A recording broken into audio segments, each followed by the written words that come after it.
오늘 여러분에게 드릴 말씀은 제가 크게 세 부분으로 말씀을 드리고 또한 하나씩 쪼개면 10가지 내용을 말씀을 드리려고 해요.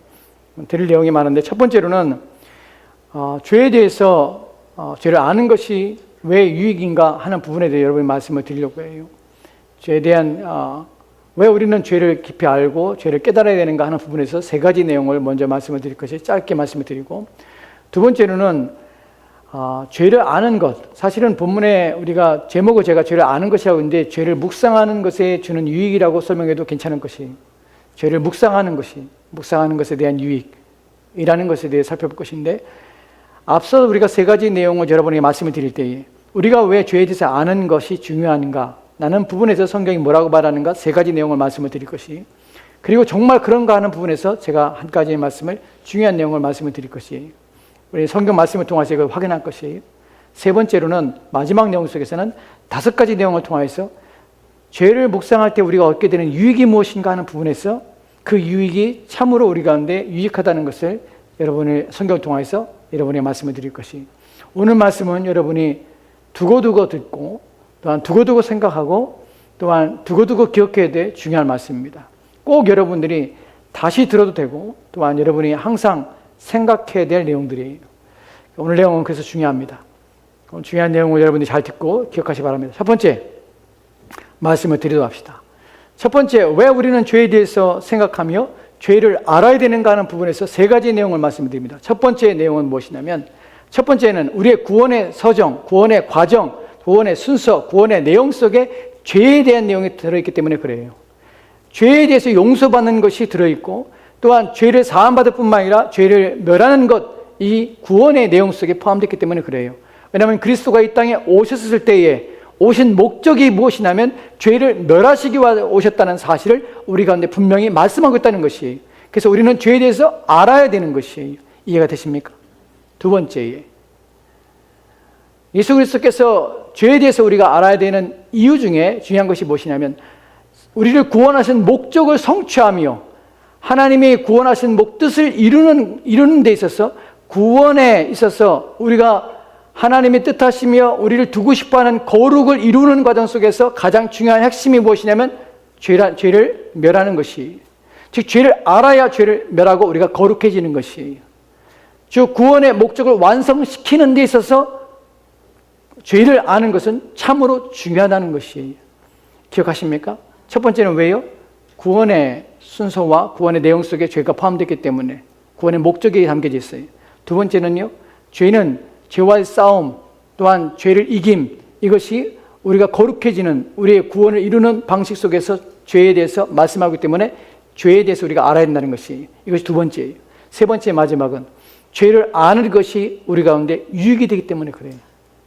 죄를 알면 할수록 우리 가운데 힘이 되고, 죄를 알면 할수록 우리 가운데 그것이 우리의 마음속에 위로가 되기 때문에 그래요.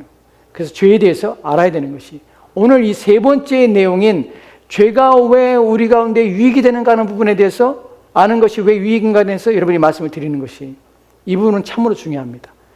이 부분을 바르게 인식하게 되면 어떤 일이 벌어지냐면, 죄와 싸우는 일을 즐거워하게 될 뿐만 아니라, 죄와 싸워야 되는구나, 죄를 이겨야 되는구나 하는 것이 내게 유익이구나, 내 자신의 복됨을 위하여, 내 신앙의 유익을 위하여 이 일을 자발적으로 의지적으로 이 일을 행하게 된다는 것이, 이것이 성경의 원리예요. 여러분, 저는 성경을 읽을 때마다, 하나님 말씀을 듣고 또 하나님 말씀을 묵상할 때마다 제가 하나님 말씀에 따라 순종하고 제가 하나님 말씀에 따라 살고자 하는 의지들, 또한 하나님 말씀에 복종하고 또한 그 일을 위하여 내 삶을 바치고 내 인생을 드리는 것이 결코 헛되지 않음을 어떻게 발견하게 되냐면, 그것이 어떻게 일어나게 되냐면, 바로 하나님께서 내게 순종을 요구하시고 복종을 요구하시는 것이 내게 유익하다는 사실을 너무나 잘 알기 때문에 그래요. 하나님이 우리 가운데 요구하시는 것은 그 어떤 것들도 우리 가운데 해가 되는 일이 없습니다. 해가 되는 결과를 만들어내지 않아요. 하나님은 내게 주시는 모든 것, 내게 말씀하시는 모든 것, 내게 명령하시는 모든 것은 항상 나의 유익을 위한 것일 뿐만 아니라 유익하게 만들기 때문에 내게 요구하시는 것이, 그것을 알게 되면요, 확신하게 되면 우리는 하나님이 어떠한 요구를 하지라도 그분이 내가 원하지 않는 어떤 것들을 내게 요구하시며 원한다 할지라도 그것을 내가 순종할 수밖에 없다는 것을 깨닫게 돼요. 왜냐하면 하나님은 항상 나에 대해서 선하시기 때문에 그래요. 이 분을 여러분이 믿어야 합니다. 이 분에 대해서 여러분에게 말씀을 드릴 것이, 성경 구절 몇 구절 가지고 여러분에게 말씀을 드릴 것이, 하나님은 내게 항상 선하십니다 하는 부분에 대하여 여러분에게 말씀을 드리려고 합니다.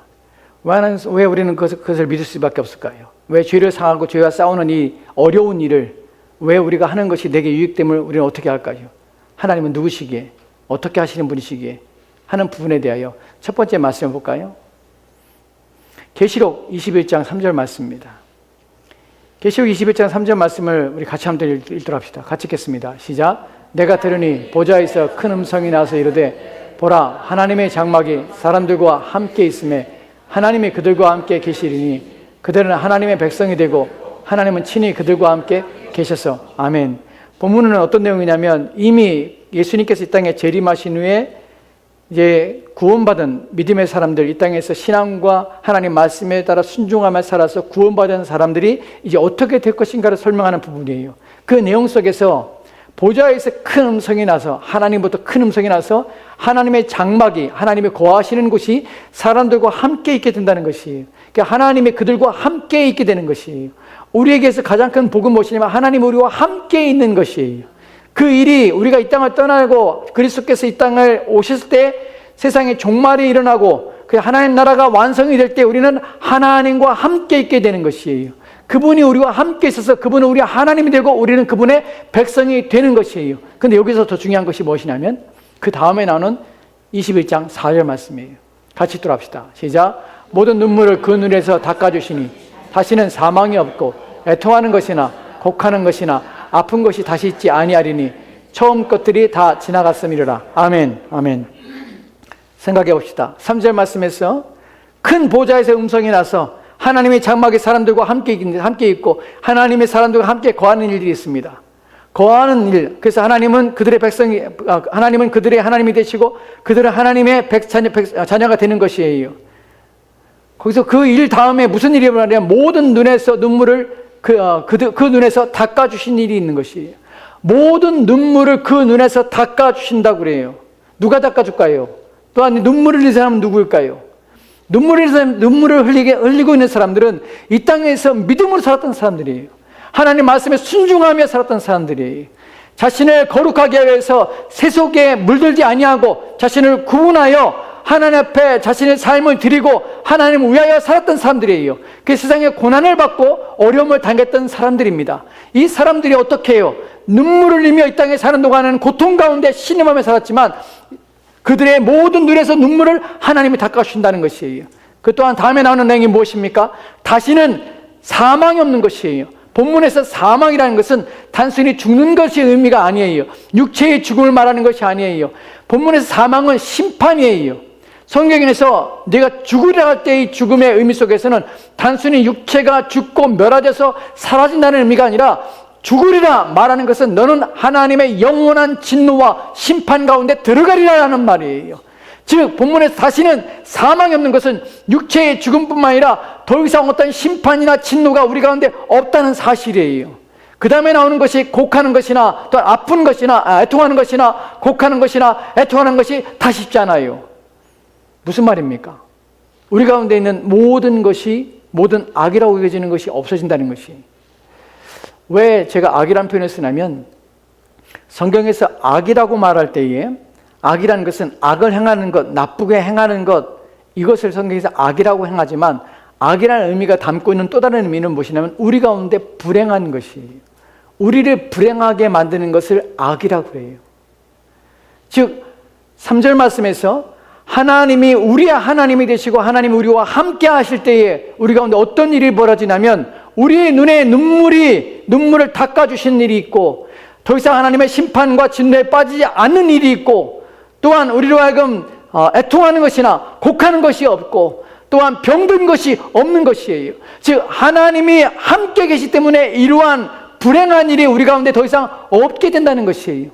자, 하나님이 우리와 함께 계실 때 우리는 어떻게 되냐면 우리는 지복의 상태, 가장 복된 상태에 놓여 된다는 것이. 이걸 통하여 우리가 무엇을 합니까?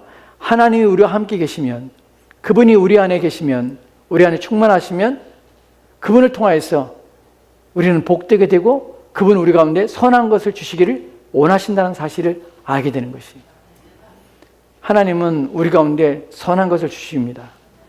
우리 가운데 죄와 싸우라, 죄를 멸하라, 너희 안에 있는 악한 것들을, 또한 세속적인 것들을, 내가 미워하는 것들을 너희 안에 제거하라. 너희 안에 있는 하나님에 대해 대적하며 하나님을 미워하며 또 하나님 말씀을 순종하지 아니하라는 것들, 하나님을 더 깊이 알려고 하지 않은 것들, 하나님의 뜻 앞에 그 뜻을 이루지 않는 것들, 그 앞에 자신을 내어놓고 드리지 않는 것들, 이 모든 것 떠나라 하는 이유가 무엇이냐면 우리를 구속하거나 우리를 속박하거나 또한 우리를 억압하여서 우리가 하고자 하는 것들을 다 못하게 해서 우리를 불행하게 만드는 것이 아니라 그걸 통하여서 우리를 행복하게 하며 모든 악, 즉 우리가 불행하게 하는 그 모든 것을 우리를 건져내시며 우리를 복되게 하시기 위한 이유요 목적이라는 사실이에요. 하나님 우리 가운데 좋은 것을 주시기 원하신다는 사실, 잊지 맙시다. 이것에 대하여 더 분명하게 성경 구절에서 이 땅에 사는 동안에 우리가 받고 누리는 것들에 대하여 야고보서 1장 17절 말씀이 이렇게 말하는 것을 보게 돼요. 같이 들어갑시다. 시작. 온갖 좋은 은사와 온전한 선물이 다 의로부터 빛들의 아버지께로부터 내려오나니 그는 변함도 없으시고 회전하는 그림자도 없으시니라. 아멘. 우리가 살펴보고 있는 것은 하나님이 정말 우리 가운데 유익을 주시기 위한 분이신가 하는 부분이에요. 심지어는 죄를 사하는, 죄를 멸하며 심지어는 우리 안에 있는 악한 것들을 끄집어내고 우리의 내면적인 욕망, 욕구에 대해 따라 살지 마라. 너희가 너희 마음에서 원하는 것, 이루고자 하는 것, 네가 너희 안에 육신 안에서 육신을 통하여서 이루고자 하는 그 모든 것들을 끊어버리고 이제 새로운 삶을 살아. 네가 원하지 않지만 그것이 너에게 복된 길이야. 네가 여지껏 살아왔던 삶은 하나님의 진도와 심판을 이룰 뿐이야. 너는 이제 구별돼서 예전의 삶을 끊어버리고 이제 새로운 신자다운 삶을 살도록 애를 써야 돼. 하나님 이 모든 것들이 우리 가운데 왜 복이냐면 그것을 지금 증명하는 것이에요. 하나님 우리 가운데 좋은 것을 주시기 원한다는 것이에요. 본문을 통하여 뭘 합니까? 온갖 좋은 은사와 온전한 선물이 다 어디로부터 와요? 위로부터 와요. 여기서 위는 누굽니까? 하나님부터 오는 것이에요. 온갖 좋은 은사와 온전한 선물은 하나님부터 와요. 우리 인생에서 만나는, 제가 여러분에게 자주 강조하죠. 일단 기도할 때도 제가 자주 쓰는 용어들이 있습니다. 우리의 삶에서 우리가 만나는 가장 좋은 것들은 누구로부터 오냐면 하나님부터 와요. 우리 인생에서 우리를 가장 기분 좋게 하며 만족시키며 또한 우리에게 유익하게 하는 것은 누구로부터 오냐면 항상 하나님으로부터 옵니다. 왜냐하면 하나님만이 그걸 주시기 때문에 그래요. 왜 그럴까요? 하나님은 선하신 하나님이기 때문에 하나님부터 어떠한 악이나 어떠한 불행이 우리 가운데 주어질 수 없다는 사실이에요. 우리가 하나님이 선하다는 사실을 알고 그분이 내게 유익한 것을 주고자 한다는 사실을 안다면, 그리고 그 모든 것들이 우리 가운데 주어주시는 분이 우연이 아니라 또한 나의 수고와 노력의 결과가 아니라 하나님부터 위로부터 온다는 사실을 알게 되면 하나님 앞에 우리는 신뢰하며 또한 그분 앞에 우리는 감사할 수밖에 없는 것이, 무엇을 행하든 무엇을 요구하든 우리는 그 앞에 순종할 수밖에 없는 것이. 왜냐하면 그것이 결국에는 어떻게 해요? 우리에게 유익이 될 것이기 때문에 그래요. 본문에 말하는 것처럼 그분은 어때요? 빛들의 아버지예요. 빛을 창조하신 분이세요. 그분으로부터 이 모든 것도 우리 가운데 내려오는 것이, 그분은 변함도 없으시고요 회전하는 그림도 없어요. 이 말이 무슨 말입니까? 그분은 변개치 않으세요. 마음을 바꾸시는 분이 아니세요. 우리 가운데 약속하신 것들, 또한 하나님이 우리를 구원하신 자에게 베푸시겠다고 주시고자 하시는 그 모든 것들은 반드시 우리 가운데 주어질 뿐만 아니라 그 약속에 따라 사는 자들에게 반드시 그것은 이루어지며 성취된다는 사실이에요. 하나님은 그러신 분이세요. 너무나 좋으신 분이세요. 그래서 우리는 죄를 죽이는 일들, 우리의 본성에 따라 살지 아니하고, 내 육체가 원하는 대로 살지 아니하고, 내 마음이 원하는 대로 살지 아니하고 하나님 원하신 대로 살도록 애를 써야 되는 것이. 왜 신앙생활을 해야 됩니까? 왜 하나님 믿으려고 애를 써야 됩니까? 왜 하나님 말씀을 듣고 하나님 말씀을 배우며 하나님에 대해서 내 마음을 죽게만 둬야 됩니까? 왜 사람을 의지하면 안 됩니까? 왜 내 상황 속에서 내가 염려하며 두려워하며 걱정하며 그것들 때문에 내가 밤을 새우고 그것들 때문에 내 마음이 두려움에 빠지고 그것들 때문에 내가 다른 길을 찾고 내 인생에 더 좋은 것들을, 내가 원하는 것들을 추구하며 그렇게 인생을 살면 안 됩니까? 왜냐하면 그것들은 나를 불행하기 때문에 그래요. 오직 하나님이 주시는 것, 그분이 내게 주시는 것만 복되고 그분은 내게 좋은 것을 주시기 위해서 애를 쓰신 분이라는 사실을 믿으십시오. 여러분이 그것을 믿게 되면 여러분 안에 있는 죄와 싸움을 하게 돼요. 내 육신에 따라 살지 않아요. 욕망에 따라 살지 않아요. 이 땅에서는 수많은 것들이 우리의 마음을 자극합니다. 가지고 싶어하는 욕망, 또한 얻고 싶어하는 욕망, 이루고 싶은 욕망.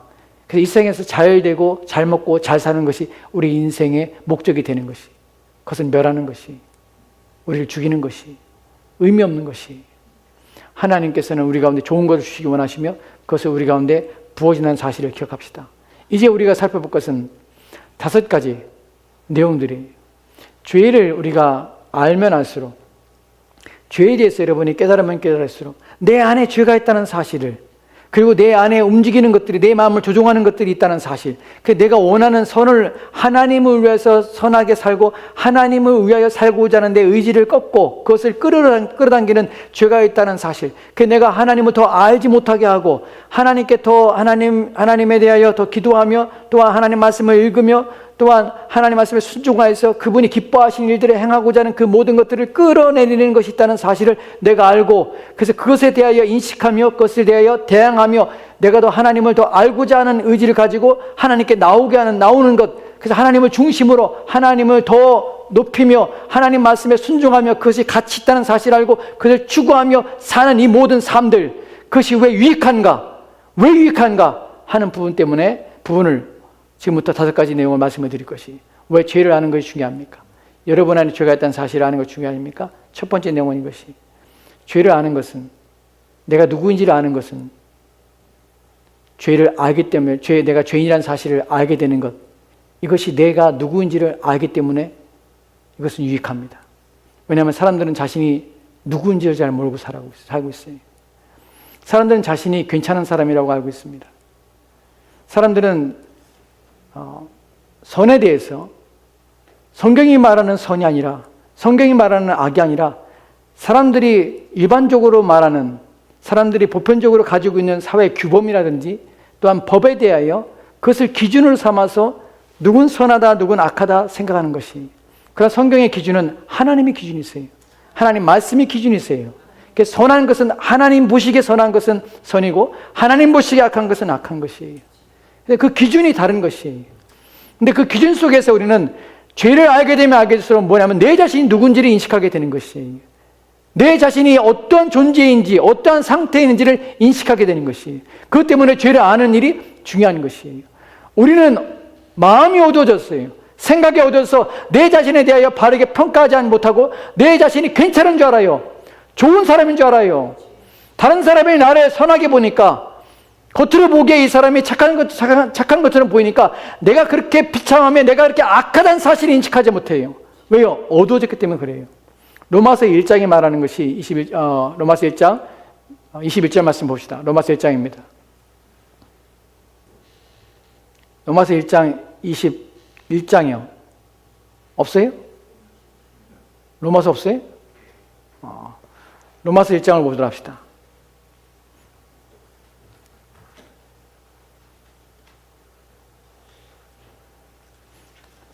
누가 읽어주겠습니까? 로마서 1장.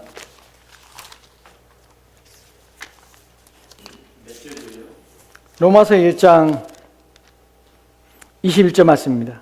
하나님을 알되 하나님을 영화롭게도 아니하며 감사하지도 아니하고 오히려 그 생각이 허망하여지며 미련한 마음이 어두워졌나니.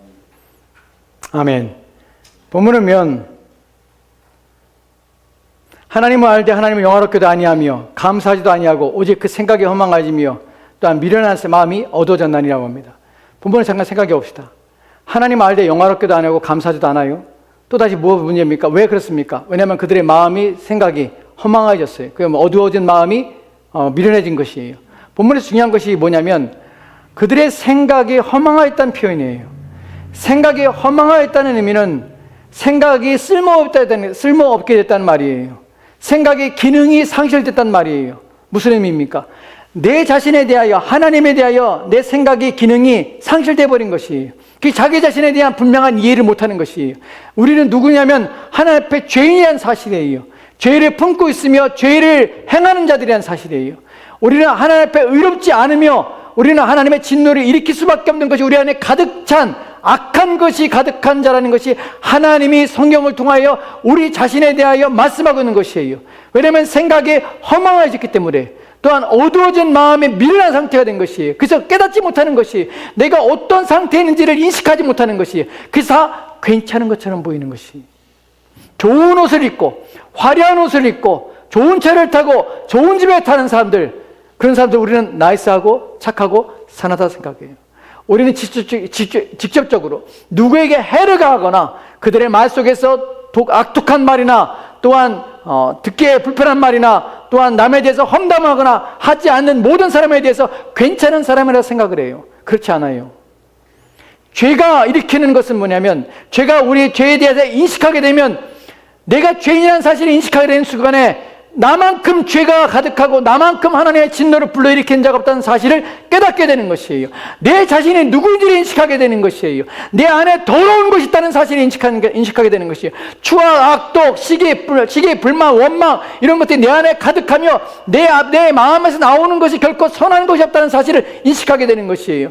내 생각이 허망해져서 쓸모없어져서 온갖 악한 것들만, 온갖 추악한 것들만 가득 내 머릿속에, 내 생각 속에 가득하다는 사실을 깨닫게 되는 것이에요. 죄를 깊이 인식하면 인식할수록 하나님의 진노 앞에 내가 설 수밖에 없다는 사실을, 피할 수 없는 존재라는 사실을 인식하게 돼요. 그것이 죄가 되는 유익이에요. 여러분이 어디서 구원받은 줄 아십니까? 여러분이 얼마나 악한 자인지 아십니까? 사도행전 26장 18절 말씀에 이렇게 기록되어 있어요. 사도행전 26장입니다. 18절 말씀 같이 읽도록 합시다. 시작. 그 눈을 뜨게 하여 어둠에서 빛으로 사단의 권세에서 하나님께로 돌아오게 하고 죄 사함과 나를 믿어 거룩하게 된 무리 가운데서 기업을 얻게 하리라 하더이다. 아멘. 이 본문은 바울이 자기가 그리스도를 통하여서 만나게 됐으며 그리스도께 받은 소명이 무엇인가, 부르심의 내용이 무엇인가를 설명하는 내용 속에, 간증하는 내용 속에 담겨져 있는 것이, 주님이 나를 이렇게 불렀습니다 라는 것이에요. 거기서 왜 주님이 바울을 부르셨는가? 그 눈을 뜨게 하며 어둠에서 빛으로 사단의 권세에서 하나님께로 돌아오게 하고 죄사함과 나를 믿어 거룩하게 된 무리 가운데서 기업을 얻게 하라. 여러분, 이것이 뒤집어 생각해 봅시다. 누구였어요? 누가 이런 상태에 있었어요? 저와 여러분들이에요. 우리는 어때요? 눈을 뜨지 못한 자들이었어요. 눈을 뜨지 못한다는 무슨 말이에요? 보지 못하는 것이. 무엇에 대해서요? 내 자신이 누군지를 보지 못하는 것이. 하나님의 진노와 심판을 받을 수밖에 없는 악한 자라는 사실을 인식하지 못하는 것이. 여러분, 구원에 있어서 가장 중요한 부분이 바로 이 부분이에요. 내가 구원받았는가 하는 부분에서 여러분 스스로 생각해 볼 때, 내가 정말 그리스도인인가 생각할 때, 여러분이 하나님의 진노와 심판을 피할 수 없는, 하나님께서 여러분을 멸하셔야만 마땅한 그 상태가 나의 상태라는 사실을 인식하는 것이에요. 그것이 구원에 있어서 가장 중요한 부분이에요. 내가 괜찮은 사람이야, 그리스도께서 나를 왜 죽으셨는데 그렇게까지 하실 필요가 있을까? 내가 그 정도 죄를 졌는가? 라고 의심이 든다면 여러분은 고민해 봐야 돼요. 왜냐하면 여러분은 그리스도가 필요 없어요.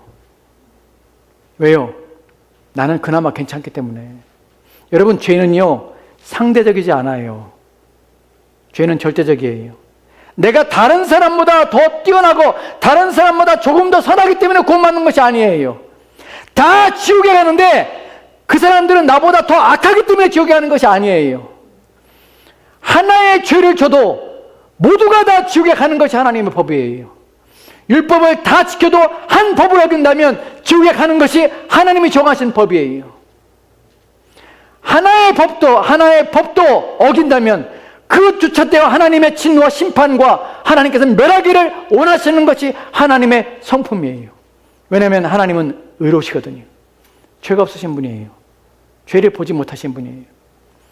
죄를 인식하게 되면 우리의 생각 속에 드는 것이 무엇이냐면, 하나님이 죄를 얼마나 미워하시는지를 인식하게 되는 것이. 그러면 그 죄를 미워하시는 그분이 나를 얼마나 미워하실까? 라는 생각이 드는 것이.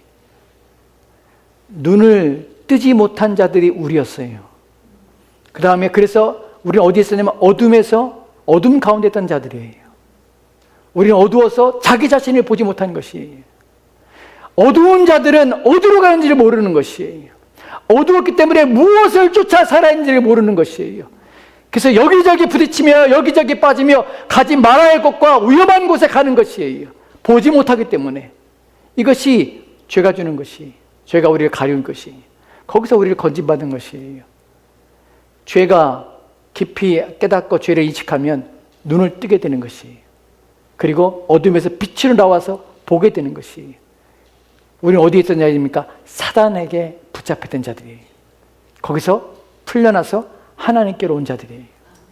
그래서 죄에 대해서 죄사함 받고 그리스도를 믿어서 거룩하게 되고 그리고 하나님의 기업을 받을 자리로 온 것이에요. 우리는 죄를 지은 자이며 죄의 지배 아래에 있던 자였습니다. 그리고 그리스도 예수를 알지도 못할 뿐만 아니라 거룩하지 않은 자 됐다는 사실이에요. 이것이 죄를 인식하는 순간, 죄를 깨닫는 순간 내 자신이 그런 자였구나 하는 것을 인식하게 되는 것이에요. 하나님이 땅에서 멸할 자가 있다면, 하나님의 진노를 내리며 하나님의 심판을 받아야 할 자가 있다면, 이 전 세상 속 모든 사람들 가운데 한 사람이 있다면 그 사람이 바로 나입니다라고 고백하는 것이 바로 죄를 인식할 때에 내 마음에 드는 생각이에요.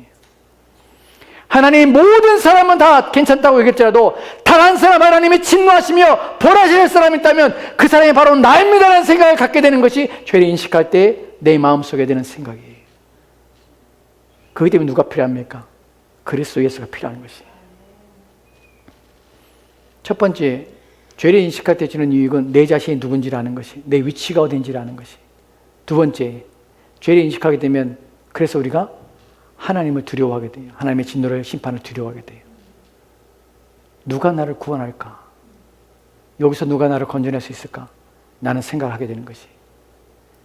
그래서 사도행전 2장에 37절을 보면 이렇게 기록되어 있어요. 같이 읽도록 합시다. 시작.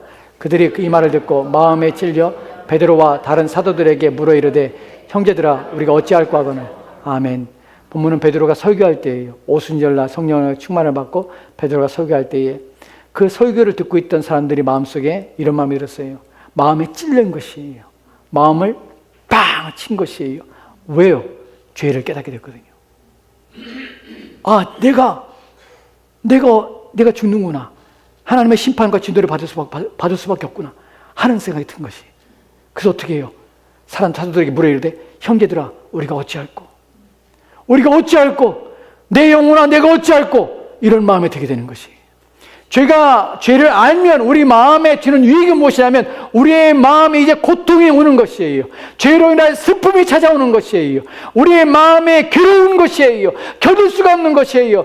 어떻게 하나님의 진노 앞에서 피할 방도와 방식이 없다는 사실 때문에 좌절하고 낙심하게 되는 것이에요. 이것이 죄가 우리를 이끌어가는 방식이에요. 죄를 깨닫는 자들이 우리를 하여금 이끌어가는 순서예요. 어찌할 거라는 고통을, 절규를 외치는 것이. 성경이 하나님께서 우리를 기뻐하시고 하나님께 즐거워하는 자, 하나님께 원하시는 자, 하나님께 찾는 자들이 있어요. 누굴 찾냐면 마음이 상한 자를 찾으세요. 하나님께서는 재물을 원하지 않냐고 마음이 상한 자를 찾는다고 그래요. 마음이 상한 자가 왜일까요? 남편이 속속해서 마음이 상할까요? 자식 놈이 속속해서 마음이 상할까요? 그게 마음이 상한 자예요? 세상 일이 내 마음대로 안 돼서 마음이 상한 자가 상한 자예요? 그렇지 않아요. 성경에서 마음이 상한 자는 하나님의 뜻과 하나님의 의에 대해서 내가 불의하기 때문에 마음이 상한 것이. 하나님을 생각할 때에 내가 그 앞에 부합하지 않는 내 자신 때문에 마음이 상한 것이. 고통스러운 것이에요. 내 자신이 하나님의 뜻에 부합하지 않고 하나님의 말씀에 부합하지 않기 때문에, 그래서 내가 하나님의 진노와 심판 때문에 그 뜻대로 그 말씀대로 살아야 되는데 그렇지 못한 내 자신 때문에 고통스러워하며 내 마음이 상하는 것이에요. 나의 부족함과 연약함 때문에 내 마음이 상하여 죽게 된 것이에요.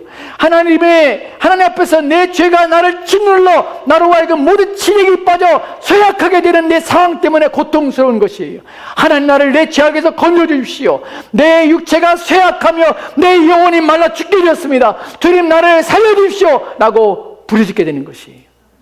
죄를 인식할 때에 이것이 우리로 하여금 하나님을 찾게 합니다. 그래서 그 다음에 세 번째가 죄를 우리가 알게 되는 유익이 무엇이냐면 그리스도를 구하게 되는 것이. 그리스도 밖에 소망이 없다는 사실을 인식하게 되는 것이. 그리스도를 의지하게 됩니다.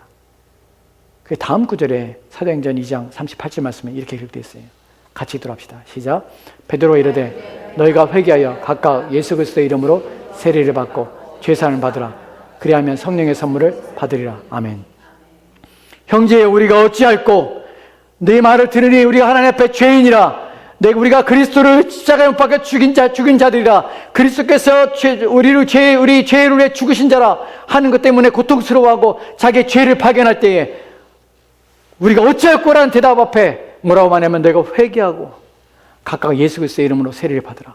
이제 그리스도가 보이기 시작하는 것이. 그분을 의지하게 되는 것이. 이것이 구원의 과정이에요. 첫 번째 뭐예요? 죄에 대해서 죄를 우리가 인식할 때 내 자신이 누구인지를 발견하게 돼요. 두 번째 뭐가 발견되죠? 내가 하나님의 진노 앞에 있다는 사실을 깨닫게 돼요. 그래서 우리 영혼은 절규하게 돼요. 세 번째 뭐가 옵니까? 그래서 그리스도 예수를 붙잡게 되는 것이.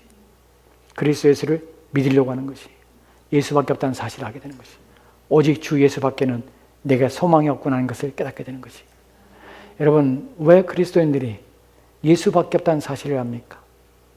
내 인생의 최고의 목적은 그리스도 예수를 닮는 것이고, 내가 이 땅을 사는 동안에 내가 살아야 될 삶의 모든 내용들은 그리스도고 그리스도를 닮은 것이며 그분의 말씀에 순종하는 것이 내 인생의 목적이며, 내가 죽든지 살든지 내 모든 것들은 오직 그리스도 앞에 있고 그를 향하여 그를 위하여 사는 것이 내게 복입니다 라는 고백을 하며 사는 이유가 무엇입니까? 왜 그렇죠? 자기가 죄인임을 알고 오직 그 밖에는 소망이 없다는 사실을 알게 되기 때문에 그래요. 여러분, 자식이 죽어도 그리스도를 포기할 수 없어요. 내 사업이 망해도 그리스도를 포기할 수 없어요. 제가 들은 어떤 분이 있습니다.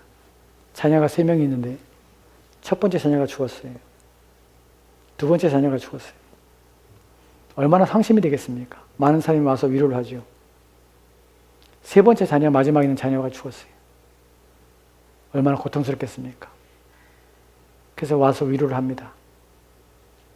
무슨 말을 하겠어요? 3명의 자녀를 잃은 부모 앞에. 근데 그 부모가 자신 앞에 울고 있으며 무슨 말을 할 말을 잃은 채 서 있는 장례식에 참여한 사람들에게 말을 합니다. 여러분, 저희를 위해서 울지 마십시오. 저에게 주신 분이 하나님이시고 하나님께서 우리 아이를 데려가 있습니다. 오직 하나님께만 영광을 돌릴 뿐입니다. 저는 그럴지라도 하나님 앞에 감사할 뿐입니다. 이것이 저희가 하나님께 드리는 고백이고 저희가 가져야 될 우리의 마음입니다. 나는 고백을 합니다. 여러분, 제가 여러분에게 설교드리는 이 죄에 대한 내용들의 내용들의 많은 부분 속에서는 존 오웬이라는 목회자의 죄 죽임이라는 신자 안에 내지 않은 죄 죽임, 죄와 은혜의 교리, 이런 내용들 속에서의 내용들이 많이 포함되어 있습니다. 그 사람에게는 자녀가 10명 있었어요. 그 목사님은 1600년도에 1616년에 태어나서 1687년에 87년인가 그때 돌아갔어요. 그분이 자녀가 10명 있었어요. 그분이 자녀가 10명인데 9명이 죽어요. 그리고 딸이 하나 남았어요. 딸도 자기보다 먼저 죽어요. 자기 와이프도 죽어요. 근데 이분이 뭐라고 하는지 내 평생의 소망은 우리 예수 그리스도를 이 땅에 사는 동안에 그리스도를 바라보며 살다가 죽어 그리스도의 그 영광을 내 눈으로 보는 것, 그것밖에 내가 기대하며 소망하는 것은 없습니다. 그의 마지막 임종에 그는 그렇게 고백하며 죽습니다. 주님, 이 땅을 사는 동안에 내가 그렇게 사모하고 내가 그렇게 보기 원하며 그렇게 고대하던 주님을 이제야 내가 내 눈으로 주님을 보게 될 그날이 왔습니다. 내가 이 감격과 영광스러운 앞에 주 앞에 섭니다. 하고 마지막 임종을 합니다. 여러분, 그게 신자예요. 여러분, 자녀가 죽으면 사람들이 실족합니다. 사업이 실패하면 사람들이 실족합니다. 자기 인생에 어려움과 문제가 생기면 그리스도인들을 예수 그리스도를 포기합니다. 그리고 교회를 떠납니다. 왜입니까? 그들은 누굴 믿은 것입니까? 그들은 무엇을 바란 것입니까? 그리스도 외에 다른 것들이 주인 되었고 그리스도 외에 다른 것들이 그들의 마음이 있었기 때문에 그들은 그리스도를 버리며 포기하며 떠나가는 것입니다. 많은 사람들이 그리스도를 찾고 있지만 무슨 이유로 그리스도를 찾고 있는 것입니까? 왜 우리가 그리스도를 찾으며 구하며 그리스도를 위하여 살아갑니까? 왜냐하면 그리스도 외에는 내 죄를 사해줄 리가 없으며 그리스도 외에는 하나님의 진노와 심판에서 나를 건져줄 리가 없기 때문에 그 어떤 것도 그리스도를 내게서 떠나며 내게서 분리할 것이 없다는 사실입니다.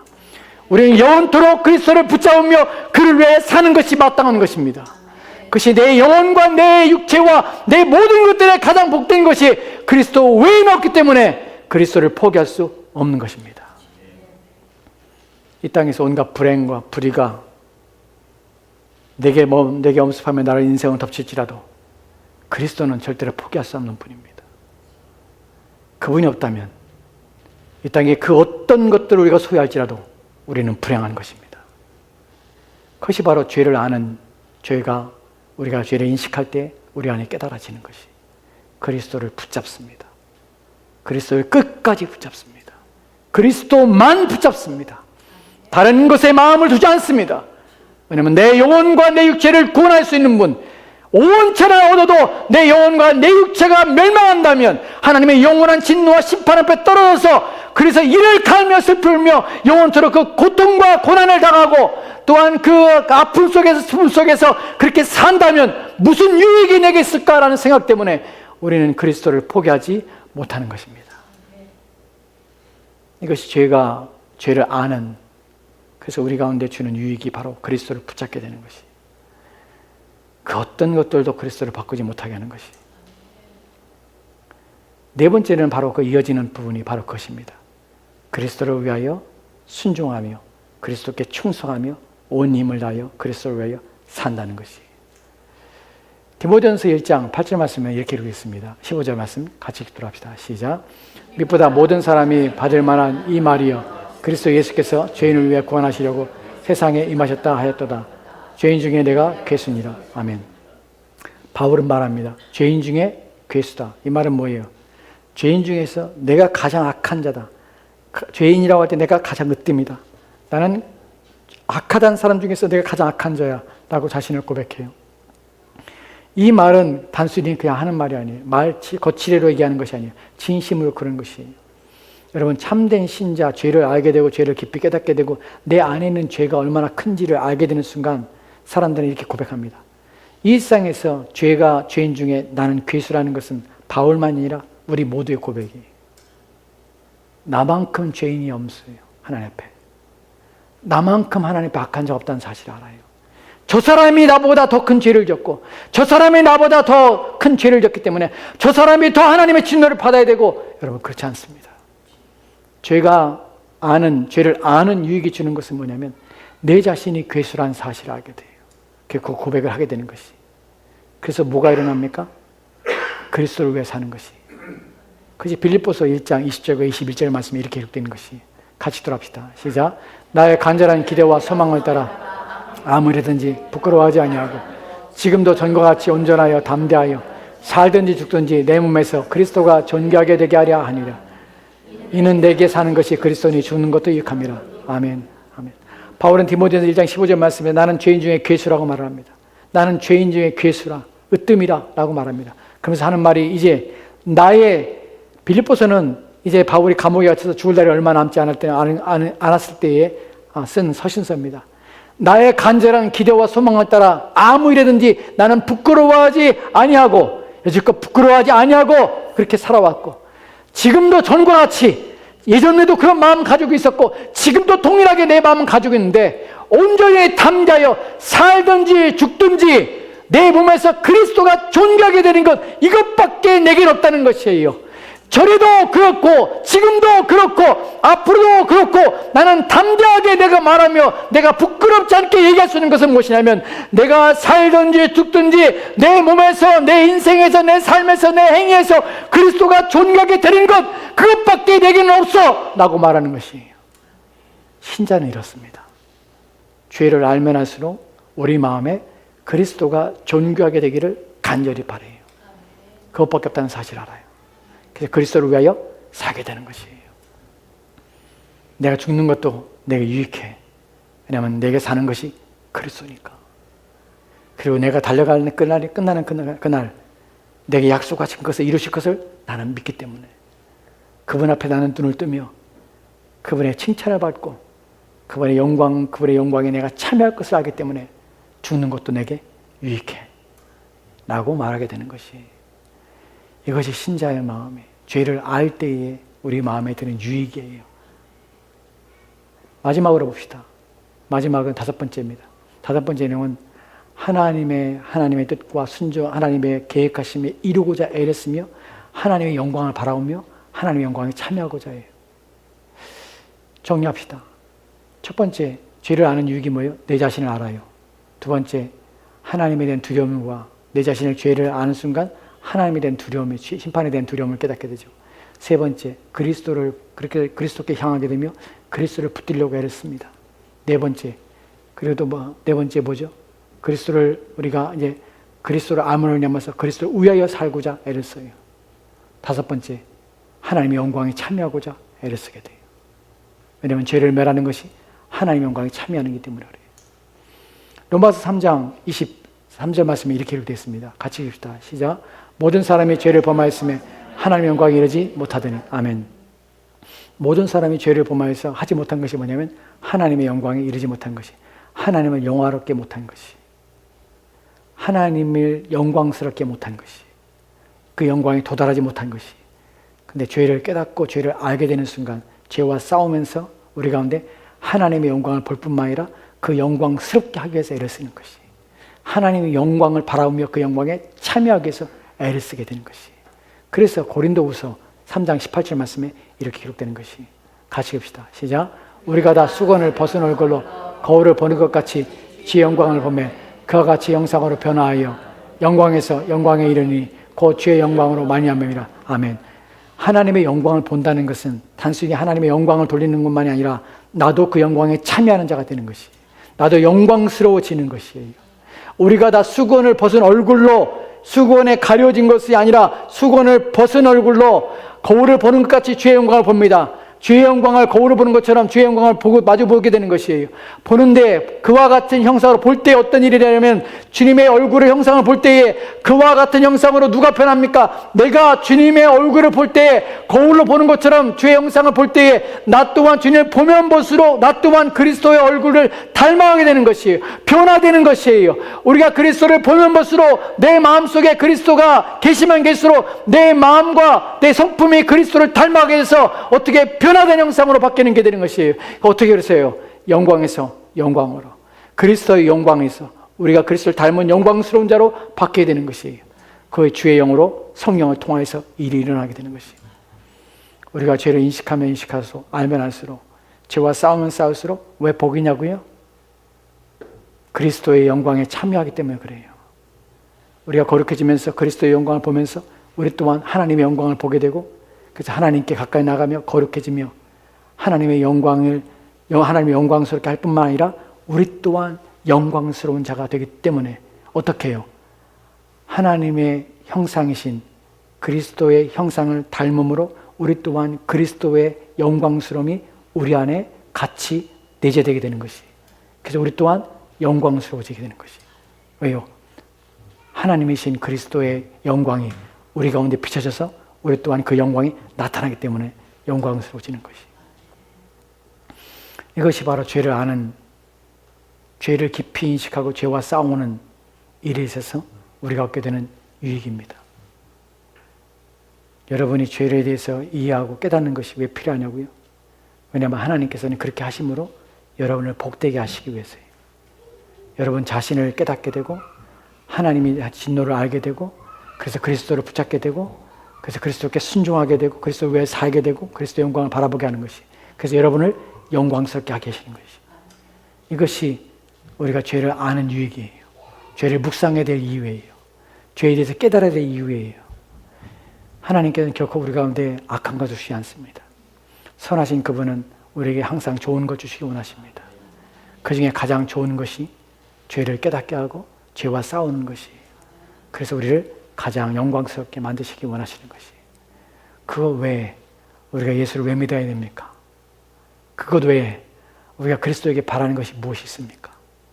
죄인인 우리가 그것 외에 더 무엇을 하나님께 요청하며 요구할 수 있겠습니까?